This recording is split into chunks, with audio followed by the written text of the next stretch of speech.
I think అండి, నాకు ఆయన అనిపించారు. ఆయన కాకుండా నెక్స్ట్ పర్సన్ మీరు అడిగితే మాత్రం సుమన్ శెట్టి గారు is very good person I think. ఓకేనా, ఆయనకి ఇవ్వచ్చు మేబీ. ఎందుకంటే ఆయన ఎవరితో అంత ఎక్కువ ఫైట్లు ఏం లేవు, మంచిగానే ఉన్నారు. ఆయన ఎంతలో ఉండాలో అంతవరకే ఉండి గేమ్లు ఆడుతున్నాడు. అట్ ది సేమ్ టైం అందరితో మళ్ళీ మాట్లాడతారు. ఎవరితో అంత తగాదా లేదు, మరి మూతులు తిప్పుకొని వెళ్ళంత ఏం లేదు. అండ్ నెక్స్ట్ వన్ ఏమంటారు, బాండింగ్ పరంగా కూడా వర్ణికలతో కొంచెం క్లోజ్ అనిపించారు నాకు. మిగతా వాళ్ళతో కూడా బాగానే మాట్లాడుతున్నారు. సో ఆయన కూడా జెన్యూన్ అని అనిపిస్తుంది. అంటే ఎంటర్టైన్మెంట్ పాయింట్ ఆఫ్ వ్యూలో సుమన్ శెట్టి గారు అంటే మిగిలిన పవన్ కానీ వీళ్ళు కానీ వాళ్ళతో పోటీ ఇవ్వలేదు అనుకుంటున్నారు కదా, ఆయన ఎలా పిక్ చేస్తారు? పవన్ వీళ్ళందరితో పోటీ, అందుకే కదా ఇమ్మాయిల్ గారు అని చెప్పేది స్టార్టింగ్. ఒకవేళ ఎంటర్టైన్మెంట్ ఈయన కూడా ఎక్కించుంటే సెకండ్ ప్లేస్ ఇవ్వను, నేను ఫస్ట్ ప్లేస్ ఇచ్చేసేదాన్ని. అందుకని ఇమ్మాయిల్ గారికి ఇచ్చా. ఎందుకని బాండింగ్ ఇప్పుడు సంజయ్ గారితో పెట్టుకున్నారండి అమ్మగా అని చెప్పి. చాలా మంది వచ్చి అన్నారు కదా, ఏం వాళ్ళిద్దరు మాత్రం అమ్మ కొడుకులాగా ఉండట్లేదా, వాళ్ళిద్దరు సపోర్ట్ చేసుకోవట్లేదు అన్న కూడా ఎక్కడైనా తగ్గారా? లిమిట్స్ లో ఉన్నారు, ఎక్కడైనా తగ్గారా? తగ్గలేదు. ఈ తగ్గడం పక్కన పెడితే ఎక్కడైనా ఎవరో చెప్పారని చెప్పి వెనకడిగేసారా? ఏ లేదు. మా బాండింగ్ మనకు తెలుసు కదా అమ్మ అంటారు. ఇంకో విషయం అండి, ఇక్కడ మెయిన్ మనం గమనించాల్సిన విషయం ఏంటంటే, వాళ్ళ అమ్మ ఏమైనా తప్పు చేసినప్పుడు నువ్వు అలా మాట్లాడి ఉండకూడదు. మమ్మీ చెప్తారా కదా, వీళ్ళట్టుగా వీళ్ళ బాండింగ్ పర్లేదులే అంతే, వాళ్ళే ఎదవులు, ఇలా చెప్పకూడదు. సో అది కూడా నాకు బాగా నచ్చింది.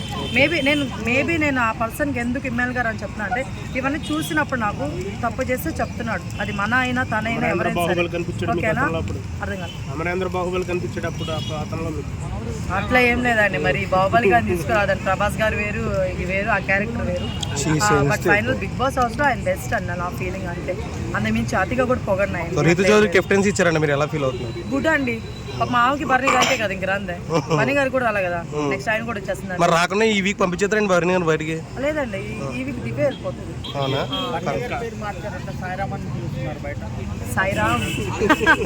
సాయిరామ్.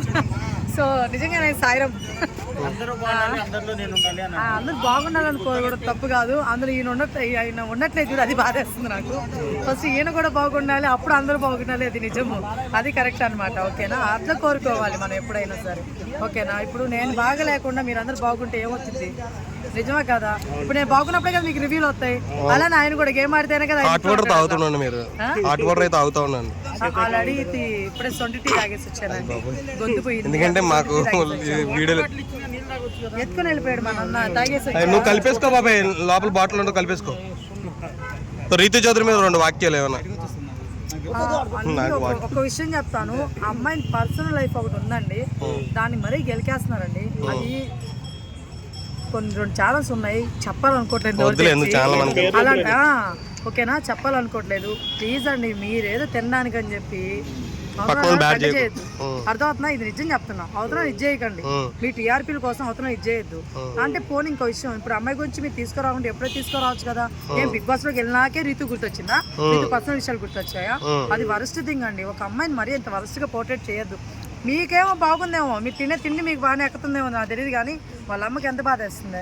నేను హౌస్లో వచ్చినప్పుడు ఆ పెయిన్ ఏంటి తెలుసా, పవన్తో ఫ్రెండ్షిప్ గురించి కాదు, బయట ఈ సిచ్యువేషన్ గురించి వాళ్ళ అమ్మకి బాధ వేసింది నిజంగా. అది మనకు తెలుస్తుంది, అర్థమవుతుందా, మనకు తెలుస్తుంది ఆ విషయం. అది కరెక్ట్ కాదు. సో మొత్తానికి ఇంకో విషయం, రీతు ఎక్కడ కూడా ఎన్నిసార్లు గేముల్లో ఓడిపోయినా ఎక్కడ ఏడవలేదండి. పర్లేదు, నేను ఈ గేమ్ కాదు నెక్స్ట్ గేమ్ అనేది, అది సూపర్. అమ్మాయి పిచ్చ నిజంగా అసలు నిజంగా సూపర్ ఫైటర్ అనమాట. సో ఇప్పుడు వరకు ఇప్పుడు రావడం, అసలు రాకపోతే నిజంగా బాధపడే వాళ్ళం. ఇప్పుడైనా కెప్టెన్ అయింది, నిజంగా ప్రౌడ్ ఫీలింగ్ ఉంది. నిజంగా అమ్మాయి టాప్ 5 లో ఉండాలని ఖచ్చితంగా కోరుకుంటున్నాను. అమ్మగారు వచ్చినప్పుడు ఎలా అనిపించింది చూసినప్పుడు మీకు? ఎసండి, కొట్టేస్తాను అన్నప్పుడు మమ్మీ అని చెప్పేసి ఏడ్చినది, నటనైనా వాట్ ఎవర్. ఆమె ఏడ్చినప్పుడు వాళ్ళ మదర్ చూసారా, ఆ మదర్ ప్రేమ, లేదులేమ్మా నేను కొట్టనని చిన్న ఇక్కడ ఒక హైప్ అనమాట. వాళ్ళ మదర్ నాకు మెట్టెక్కేసారండి నిజంగా. సో ఆ విషయం నాకు సూపర్ అండి నిజంగా. నెక్స్ట్ కాకపోతే పవన్ ని కొంచెం అట్లా అసలు మరీ ఏదో మాట్లాడినట్టు ఏదో అన్నట్టు పట్టించుకోకపోవడం నాకు నచ్చలేదండి. అట్లా ఉండొద్దండి. ఇప్పుడు కనీసం చూసే వాళ్ళకైనా వరుసగా అనిపిస్తుంది కాబట్టి పోనీ మీరు అక్కడి వరకు కొంచెం మంచిగా నవ్వి మాట్లాడండి, అమ్మాయితో చెప్పండి, అంత క్లోజ్గా ఉండదు, అంతే కదా. మరి మొహం మీద వాళ్ళు చూపిస్తే బాగోదు కదా. ఇప్పుడు పవన్ గారు వాళ్ళ అమ్మ వచ్చారు, ఆమె ఎంత మంచిగా మాట్లాడే రిసీవ్ చేస్తుంది, ఆమెకి ఉండొచ్చేమో లోపల, అక్కడ చెప్పలేదు కదా. 10 మందికి బ్యాట్ చేయకూడదు, అది నేను చెప్పేది. సో ఆ ఒక్క విషయం కొంచెం బాధ. అబ్బాయి తల్లికి ఉండేది వేరు, అమ్మాయి తల్లికి ఉండేది వేరు కదా. నేను అదే ఇందా చెప్పాను. అసలు ఆమె బాధ ఏంటంటే డిమోన్ పవన్ ఫ్రెండ్షిప్ కాదు, బయట ఇష్యూ ఆమెకి పెయిన్ అనిపించింది. మళ్ళీ హౌస్లో కూడా మళ్ళీ బ్యాడ్ అయిపోతుందేమో అని చెప్పి భయం వేస్తుంది నాకు.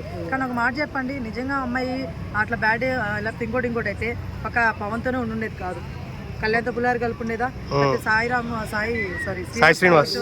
నెక్స్ట్ నిఖిల్ మంచి కటౌటే కదా మరి, లేకపోతే ఇంకొక ఆయన ఎవరు గౌరవ్ వచ్చారు, ఎవరిదైనా చేసిందండి. లేదండి వాళ్ళిద్దరు లవ్ ట్రాక్ ఎవరు వెళ్తే బాగుంటది అన్న ఫీల్ తో ఇద్దరిని మాట్లాడుకుంటున్నారు. మనోడు తనుజ వైపు వెళ్ళాడు, మీరు ఇద్దరు ఒకటయ్యారు. వాళ్ళు ట్రాక్ అనేది కావాలని కంటెంట్ పరంగా వాళ్ళు పెట్టుకున్నారు. పవనే అన్నాడు, శ్రీజ అనింది కదా ఇంటర్వ్యూలో శివాజీ గారితో, ఇట్లాగా పవన్ గారు అలా ఫిక్స్ అయ్యి వచ్చాడు, ఇట్లాగా పెట్టుకుంటే కొంచెం ఉంటాము అని చెప్పేసి. డిమోన్ పవన్ అండి, డిమోన్ పవన్, ఆర్మీ పవన్ కాదు, ఆర్మీ కళ్యాణ్ కదా. సో వీళ్ళు ఆల్రెడీ అనుకుని వచ్చుకున్నారు. సో అట్లా నేనేమన్నా అమ్మాయి క్యారెక్టర్ బ్యాడ్ చేయదన్నా, ఈ అమ్మాయి ఒకరితోనే కదా అక్కడ మాట్లాడుతూ ఫ్రెష్అప్ చేస్తుంది, మిగతా వాళ్ళతో ఎవరితోనైనా లేదు కదండి.